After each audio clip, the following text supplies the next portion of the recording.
بسم الله الرحمن الرحيم. اللهم صل وسلم وبارك على سيدنا محمد وبه نستعين. النهارده انا جايه اعمل معاكم احلى وصفه يا حبايب قلبي، يا منوريني ومشرفيني، وعايزه اقول لكم المشاهده بتاعتكم واللايكات والمشاركه واللايكات بتاعتكم والمشاهده، مش قادره اقول لكم فرحيني قد ايه. بصوا يا حبايب قلبي، انا النهارده هعمل معاكم مكرونه بشاميل بطريقه سهله جدا وحلوه جدا، فتعالوا معانا نشوف مكوناتها. انتوا عارفين طبعا ان انا معايا تماره صغيره، فتماره مش مريحاني، فاضطريت ان انا اعصج اللحمه قبل ما اظهر معاكم، معرفتش اصورها، فهنروح نقول لكم انا عملت ايه في اللحمه. يلا بينا. زي ما انتوا شايفين كده يا حبايب قلبي، انا جبت بصلتين مبشورين، بشرتهم وحطيتهم على النار بحته زبده او شويه سمنه او شويه زيت الموجوده عندك، وبعد كده نزلت عليهم باللحمه وقلبتها. حطيت رشه جوز الطيب، رشه بهارات، رشه فلفل اسود، رشه ملح، وبعد كده نزلت عليهم بطماطمتين مبشورين. زي ما انتوا شايفين كده وصلوا للشكل ده، مش قادره اقول لكم ريحتها عامله ازاي. هنزل عليهم دلوقتي بقرن فلفل مقطعاه الوان، واحد احمر واحد اخضر زي اصفر زي ما انتوا شايفين كده، وهعلي عليها شويه النار. تمام كده. عندي بقى يا حبايب قلبي انا حاطه على عين التانية ميه المكرونه زي ما انتوا شايفينها كده. اول ما تغلي معايا هسقط المكرونه وكده يا حبايب قلبي. الميه غليت زي ما انتوا شايفينها، هسقط فيها المكرونه. طيب قبل ما هسقط المكرونه هعمل ايه؟ هحط معلقه ملح كبيره. طب ما بتحطيش زيت ليه يا ام انس؟ هقول لكم عشان خاطر الزيت بيخلي المكرونه ما تتجانسش مع البشاميل، بينزل من عليها البشاميل الزيت. انا بحب احط في ميه المكرونه ملح مش زيت، عشان بيخلي البشاميل ما يمسكش في المكرونه. تمام كده. انا حطيت كده معلقه الملح معاكم، وهبتدي انزل كمان بايه، بنص كيلو مكرونه زي ما انتوا شايفينها كده. تمام قوي كده. طبعا زي ما انتوا شايفين كده اللحمه ايه، خلاص. هتقولي لي يا ام انس الفلفل الالوان غالي اليومين دول والدنيا، اقول لكم اساسا انا ما اشتريتوش، انا مجففاه في الفريزر. وبصوا مطلعاه اكني لسه جايباه دلوقتي، طلعته بجففه صحيح، بغسله واشيله في اكياس وبطلعه اقطعه وهو متلج، شايفين اكني لسه جايباه دلوقتي. خلاص كده اللحمه اتعملت معانا. انا قلت لكم مكونات اللحمه ايه، هقولها لكم تاني. بجيب بصلتين تقطيع صغير او مبشورين، وبحط عليهم اللحمه، وبفضل اقلب في اللحمه لغايه ما اللحمه اللون بتاعها يتغير معايا، وبنزل عليهم بطماطمتين مبشورين. طيب ايه يا ام انس التوابل بتاعتك؟ هقول لكم ايه هي التوابل. التوابل بتاعت اللحمه بتبقى عباره عن فلفل اسود وبهارات، فص ماجي، رشه جوز الطيب، ملح، بس كده، مفيش اي حاجه تاني كده انا بحطها. خلاص كده هي اللحمه اتعملت معايا، وهبتدي اقلب معاكم المكرونه. عشان طول ما المكرونه على النار بتاخد وقت قد ايه مكرونه البشاميل؟ من 8 دقايق بس، انا مش عايزاها تستوي قوي عشان ما تعجنش معايا في الصينيه. 8 دقايق بس على البوتاجاز، وبعد ال8 دقايق بحطها واشطفها في مصفى، يعني بفضيها في قلب المصفى واشطفها. غير كده لا، ما بسويهاش سوا كامل صينيه المكرونه. تمام كده يا بنات، هرجع لكم تاني. وكده خلاص زي ما انتوا شايفين المكرونه اتسلقت معايا 8 دقايق بس، شايفينها مش سوا كامل يا بنات. هبتدي بقى دلوقتي ادلقها في المصفى.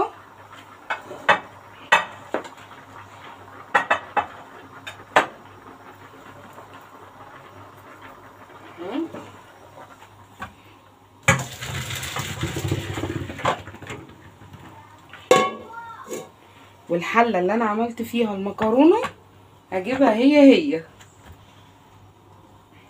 اهي، احطها على البوتاجاز كده. طيب هتعملي ايه في الحله دي؟ هقول لكم هعمل فيها ايه.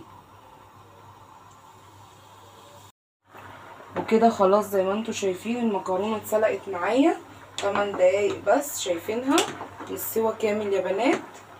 هبتدي بقى دلوقتي ادلقها في المصفى.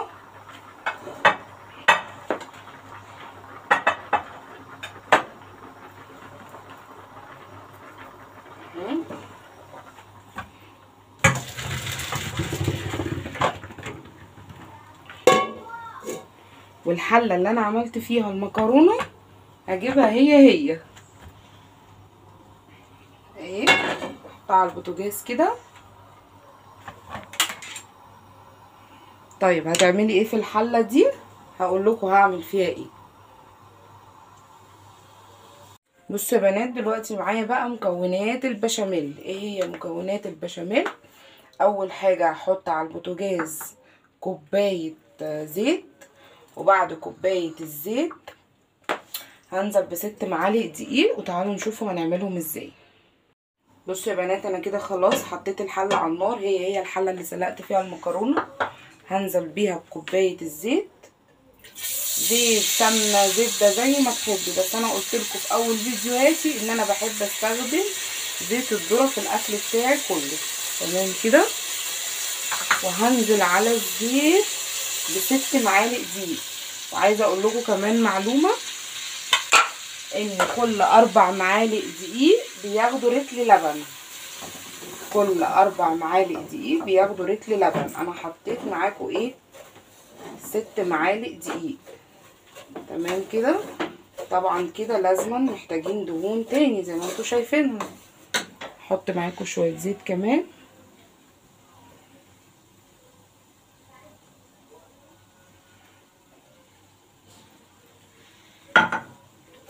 واقلبها.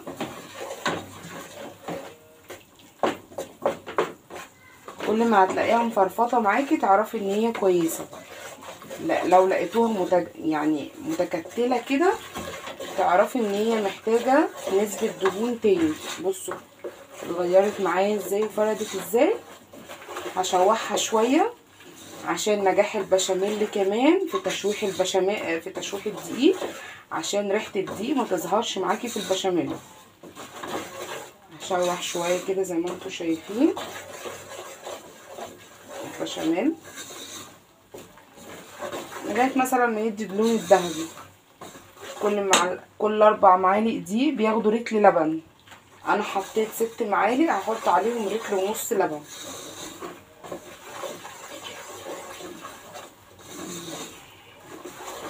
اول بس ما لونه يتغير معايا كده هبتدي انزل باللبن.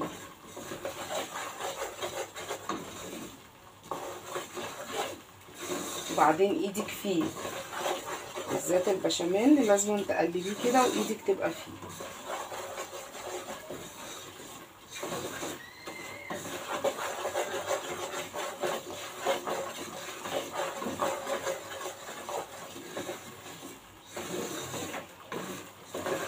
لازم تشوحي الدقيق في السمنه او الزيت او الزبده شويه عشان خاطر تضيعي ريحه الدقيق من البشاميل، وفي نفس الوقت الدقيق معاكي يستوي ما يبقاش ني في قلب البشاميل. خلاص كده الدقيق اتشوح معايا. طيب هنزل بايه؟ هنزل زي ما انتوا شايفين كده بكيلو ونص لبن غلياه، مغلي، ازايز، علب، زي ما تحبي. بسم الله.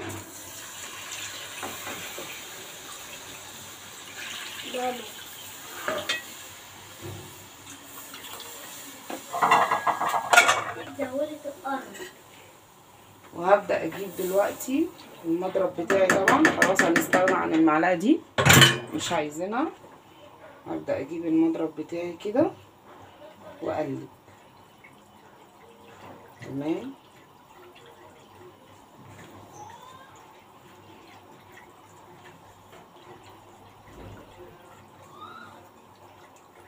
هفضل اقلب فيه وما اشيلش ايديا منه.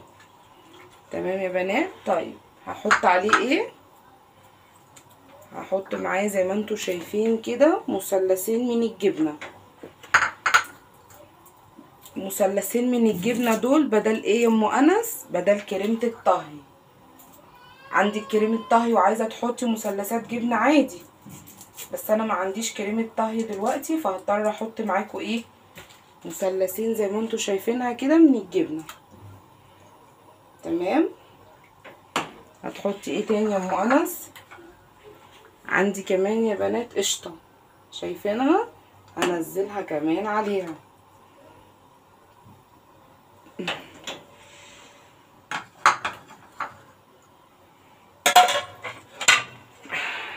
ايه التوابل اللي بتستخدميها بقى في البشاميل؟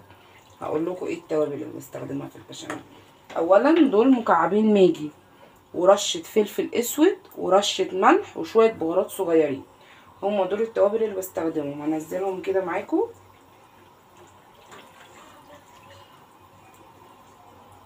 هفضل بقى اقلب في البشاميل بتاعي لغايه ما البشاميل يتخن.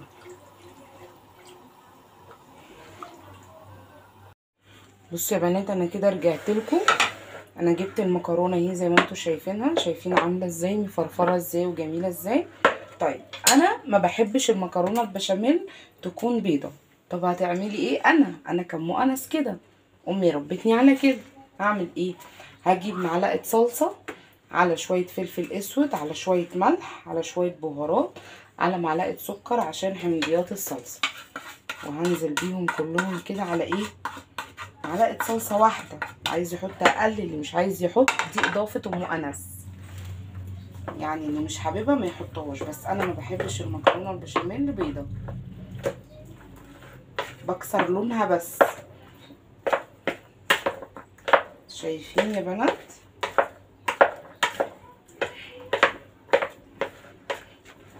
خلاص انا كده كسرت لون المكرونه البشاميل. طيب هتعملي ايه تاني يا ام انس؟ معايا صينيه دهنتها ايه، دهنتها شويه زيت زي ما انتم شايفين كده. وهجيب البشاميل اهو، ادي البشاميل اللي احنا عملناه مع بعض. هدلق شويه فين؟ في قعر الصينيه. تمام كده، ابتدي اوزعه كده وهركن الصينيه على جنب. دورها جاي، دورها جاي. طيب هتعملي ايه في البشاميل ده بقى يا ام انس؟ هحط 3/4 البشاميل على المكرونه. 3/4، 3/4، عشان المكرونه تفرفر معايا ويبقى طعمها حلو. كده انا حطيت 3/4 ايه البشاميل اهو. هقلبه.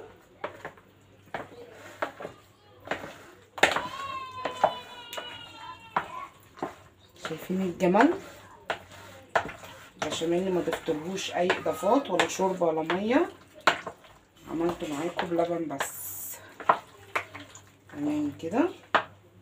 هركن بقى الطبق ده على جنب دقيقه. طيب شويه البشاميل اللي فاضلين في الحله دول هنعمل بيهم ايه؟ هنعمل بيهم خطوه حلوه قوي. معايا شويه موزاريلا، كميه الموزاريلا اللي انت عايزاها، جبنه شيدر، موزاريلا زي ما تحبي، هنزلهم كده. ومعايا شويه جبنه رومي كمان هنزلهم كده. وهبتدي اقلب البشاميل وهي سخنه.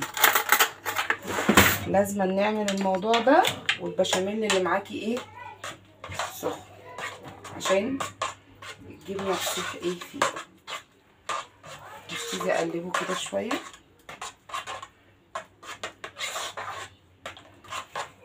ده البشاميل اللي هنحطه على الوش. هبتدي اقلبه كده شويه.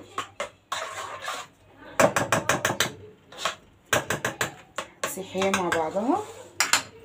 تمام كده.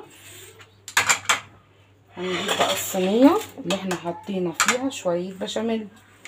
هنزل بنص كميه المكرونه زي ما انتم شايفين كده.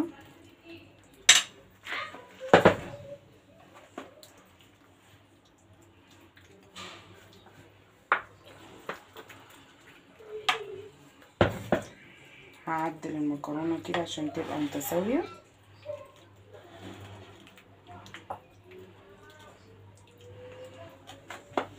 وهبتدي انزل باللحمه اللي احنا عصبناها مع بعض.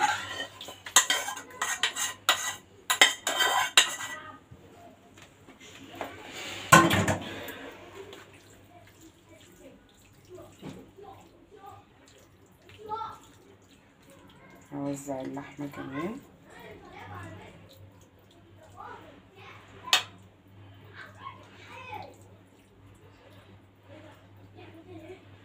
كده خلاص انا وزعت اللحمه. هنزل شويه مكرونه.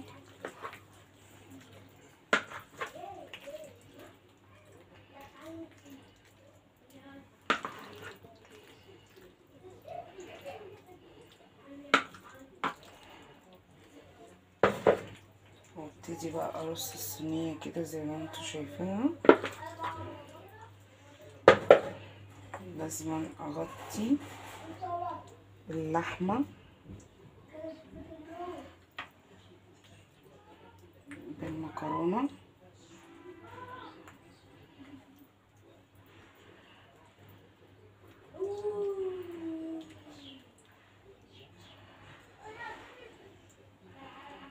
معلش انا بستخدم ايديا بس انا اللي هاكل يعني محدش يعرف مني.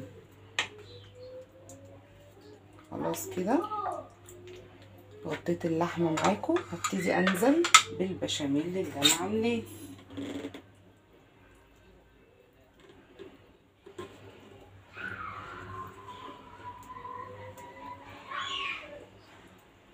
اكون مولعه الفرن.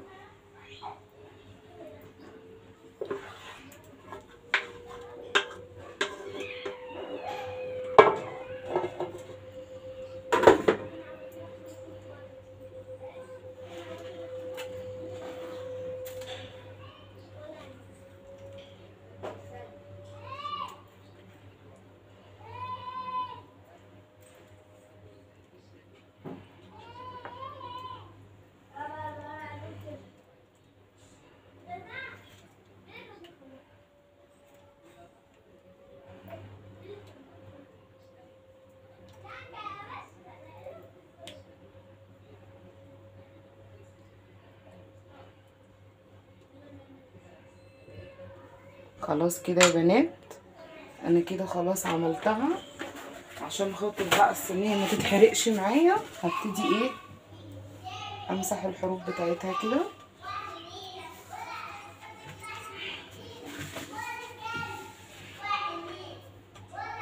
شايفين شكلها؟ هدخلها بقى ايه الفرن وهرجع لكم اوريها لكم عامله ازاي. وكده يا بنات خلاص خلصت المكرونه زي ما انتوا شايفينها وطلعت من الفرن. شايفين الوش بتاعها عمل ازاي؟ عايزه اوريكم كمان شكلها عامل ازاي.